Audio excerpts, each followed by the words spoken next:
തിരശീലനീർത്തി ജാലമെറിയുവതെന്തിനോ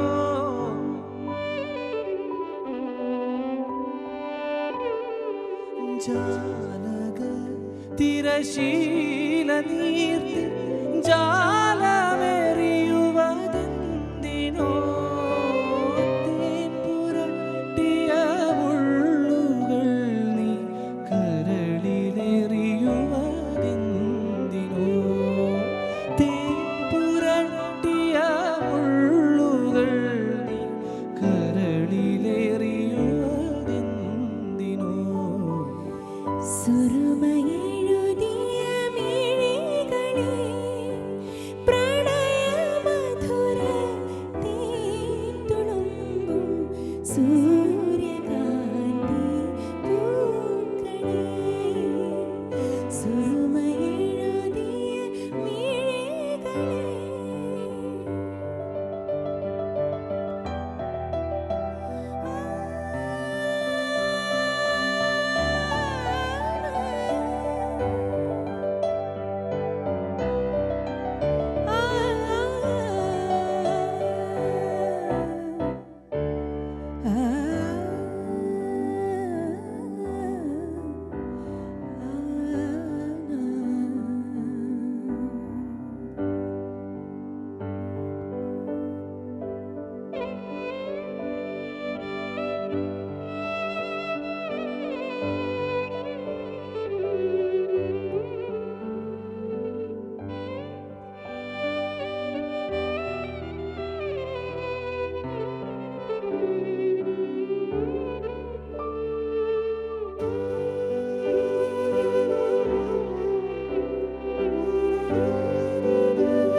കുറച്ച് കടന്ന കയ്യിൽ പോയി ബാബുക്കട പാട്ട് എടുക്കാന്ന് പറയുന്നതിലൊരു ശരിക്കും ജോബ് വാട്ട് എ സോങ് അല്ലേ ഐ മീൻ ഇതൊക്കെ ഇതിപ്പം ഞാൻ പറഞ്ഞത് എൻ്റെ മനസ്സിൽ നമുക്ക് ഏറ്റവും ചെറിഷ് ചെയ്യുന്ന പാട്ടുകളാണ്. അതിൻ്റെ ടെക്നിക്കൽ പെർഫെക്ഷൻ ഒന്നും ഞാൻ സത്യം പറഞ്ഞാൽ എനിക്കറിയില്ല അത് എത്രത്തോളം ശരിയായി. But still I feel the song. Definitely അത് ജോബിന്റെ സിംഗിങ്ങിലുണ്ടായിരുന്നു. അല്ല ആ ഒരു ഇത് എക്സ്പ്രസ് ചെയ്യാന്നുള്ളതേ ഉള്ളൂ. നേരത്തെ ജോബ് പറഞ്ഞ പോലെ ബാബുരാജ് മാഷിന്റെ we had A discussion of screen. അപ്പം ബാബുരാജ് മാഷ് ഞാൻ ബിജി ബാലായിട്ട് വന്നപ്പോഴും വി ഹാഡ് ദ ഡിസ്കഷൻ. അതായത് മാഷിന്റെ പാട്ടുകൾ മാഷ് പാടിയ ഒരു വേർഷൻ ഉണ്ട്. അതാണ് ഒരു രക്ഷയില്ല. ഞാനിപ്പോൾ ഏറ്റവും എനിക്ക് ഇൻസ്പയർഡ് ആയിരിക്കുന്നത് ആ ഒരു ഓപ്പൺ എക്സ്പ്രഷനാണ് പുള്ളി. ആ ഇരുന്ന് പാടുന്ന ഒരു CD ആണെന്ന് തോന്നുന്നു അല്ലേ? പെട്ടി വായിച്ചിട്ട് അയ്യോ രക്ഷയില്ല. അതായത് ഇവിടം വരെ നമുക്ക് നമ്മുടെ കേൾവി നമുക്ക് എത്തിക്കാം. പക്ഷെ ഇങ്ങോട്ട് ഇറങ്ങണമെങ്കിൽ അല്ലേ അതിനൊരു പ്രത്യേക കഴിവ് വേണം അല്ലേ? ജോബിന്റെ സൂപ്പർ സ്റ്റാറിലെ ഒരു പെർഫോമൻസ് എൻ്റെ മനസ്സിൽ നിന്ന് ഒരിക്കലും പോവില്ല. കണ്ണീർ പൂവിൻ്റെ ജോബ് പാടിയപ്പോൾ super star. I think that was one of your ഒരു എന്താ പറയാ best performances on super star. നിർബന്ധിതനായി ചെയ്തു പോയതാണ് ആ പാട്ട്. എനിക്കൊന്ന് ഭയങ്കര ടെൻഷനാണ് ഇപ്പം മലയാളം. ഞാൻ അന്ന് ഒരു വേറെ ഒരു രീതിക്കുള്ള like more into like rock influenced guy ആയിരുന്നു അന്ന് ആ സമയത്ത്. അപ്പം ഒബ്വിയസ്ലി ഫോക്ക് അല്ലെങ്കിൽ അങ്ങനത്തെ ജോണറോട് താല്പര്യം. അപ്പം ഇത് പാടാൻ എനിക്ക് ഭയങ്കര പേടിയും ഒക്കെ ആയിരുന്നു. അപ്പം ദീപക് സാർ പറഞ്ഞ നിനക്ക് രക്ഷയില്ല, 3ാമത്തെ ദിവസവും നീ കൈലാഷ് കയറി കൊണ്ടുവന്നാൽ നിന്നെ ഞാൻ ഓടിക്കും. To be very honest. ആദ്യത്തെ പാട്ട് തേരി ദീവാനി പാടി. ഓക്കെ, 2ാമത്തെ ദിവസം അള്ളാഹ് ബന്ദേ പാടി. അള്ളാഹ് ബന്ദേ പാടിയ ദിവസം എനിക്കിട്ട് എന്നെ നോട്ട് ചെയ്ത് വെച്ച് സതീഷ് ചേട്ടനും എല്ലാവരും പറഞ്ഞു ഇവനെ ശരിയാക്കി എടുക്കാവുന്നേ ഉള്ളൂ, ഒന്ന് പിടിച്ചാൽ മതി റെഡിയാവും. എങ്ങനെ ഞാൻ എന്നെ ഒരു ടൈപ്പ് ചെയ്തിട്ട് പറഞ്ഞു നീ എങ്ങനെ പോയാലും മലയാളം ഒരു ക്ലാസിക്ക് പാടിയേ പറ്റും.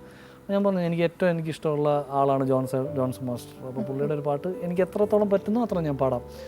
അപ്പം അങ്ങനെ പാടി അതെന്തായാലും ദൈവം സഹായിച്ചത് ആൾക്കാരിലേക്ക് നല്ലോണം. അതെ, കണ്ണീർ പൂവിൻ്റെ ഞാനത് പ്രത്യേകം നോട്ടീസ് ചെയ്യാനുള്ള കാരണം എന്താ വെച്ചാൽ ആ പാട്ടിനോട് പേഴ്സണലി എനിക്കും ഒരു പ്രത്യേക അടുപ്പുണ്ട്. It is one of the first songs that I had started singing as a kid. ഇപ്പോൾ ചിന്നുന്നാ വിളിക്കുക വീട്ടില്, അപ്പം ചിന്നു ഒരു പാട്ട് പാടുന്നു കണ്ണീർ പൂവിൻ്റെ ഉടനെ എന്നും നിൽക്കുന്ന melodies. Now when you listen to that song, it's A trip, exactly it's A trip. അത് ആ ഫിലിമും അതിൻ്റെ ആ സിറ്റുവേഷനും രക്ഷയില്ല. പറഞ്ഞാലും അങ്ങനെയാണ് അത് പാടാൻ ഞാൻ ഫോഴ്സ്ഡ് ആകുന്നത്. പക്ഷെ പിന്നെ എനിക്കൊരു സ്ലോലി ഗെയിൻ കോൺഫിഡൻസ്, ഇത് പറ്റും, ഇങ്ങനത്തെ ജോണറും നമ്മളെ കൊണ്ട് ഹാൻഡിൽ ചെയ്യാൻ പറ്റും. പക്ഷെ അറിഞ്ഞൂടാ to what perfection, but I can express. അതാണ് എൻ്റെ പോയിന്റ്. ഇപ്പം ഇതാ ഈ സെയിം ഫ്ലോറിലാണ് അത് വീണ്ടും എനിക്ക് വേണ്ടി ഒന്ന് പാടും.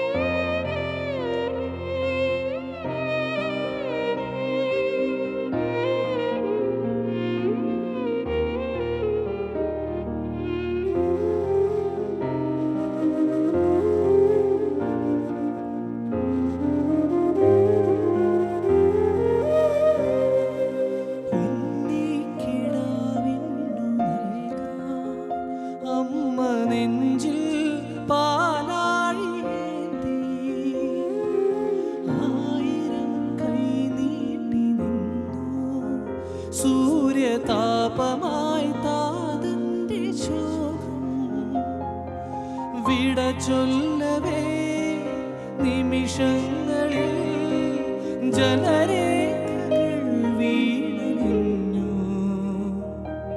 കഥനങ്ങളിൽ തുണയാകുവാൻ വെറുതെ വിതുന്ന മൗനം ദൂരെ പൊള്ളോർക്കുടം പോലെ തേങ്ങി. കണ്ണീർ പൂവിൻ്റെ കവിളിൽ തലോടി ഈണം മുഴങ്ങും പഴം പാട്ടിൽ മുങ്ങി. മറുവാക്കു കേൾക്കാൻ കാത്തു നിൽക്കാതെ പൂത്തുമ്പി എന്തേ മറഞ്ഞു, എന്തേ പൊള്ളോർക്കുടം പോലെ